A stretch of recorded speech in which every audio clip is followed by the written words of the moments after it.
খুব সুন্দর তো। এই গুড্ডির নাম কি? হ্যাঁ, ঝাপ গুড্ডি। আগে উড়াইছিলে? কত ফুটে?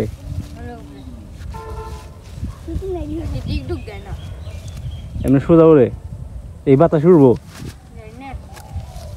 এটা একটা মানুষ গুড্ডি কয় কি জানি?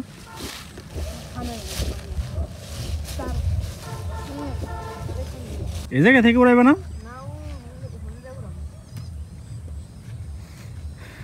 এন থেকে উড়াও, আমি একটা ভিডিও করি।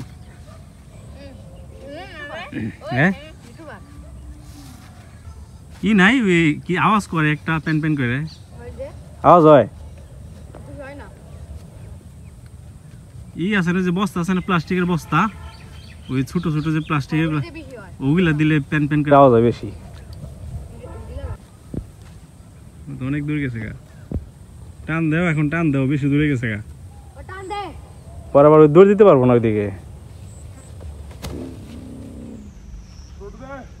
খুব সুন্দর তো।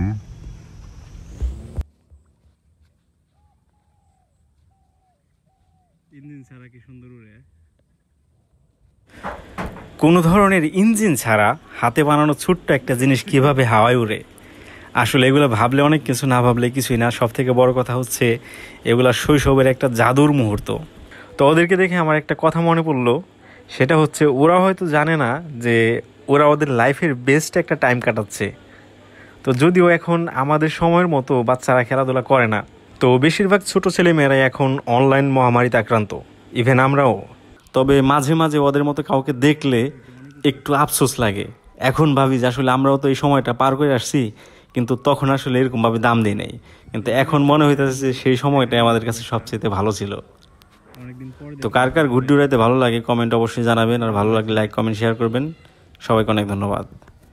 বাতাস কম সম্ভবত, সেজন্য বেশি একটা উপরে উঠে নাই, জমিন থেকে অল্প একটু উপরে। ওরা চলে গেছে কোন দিকে? ওই দিকে।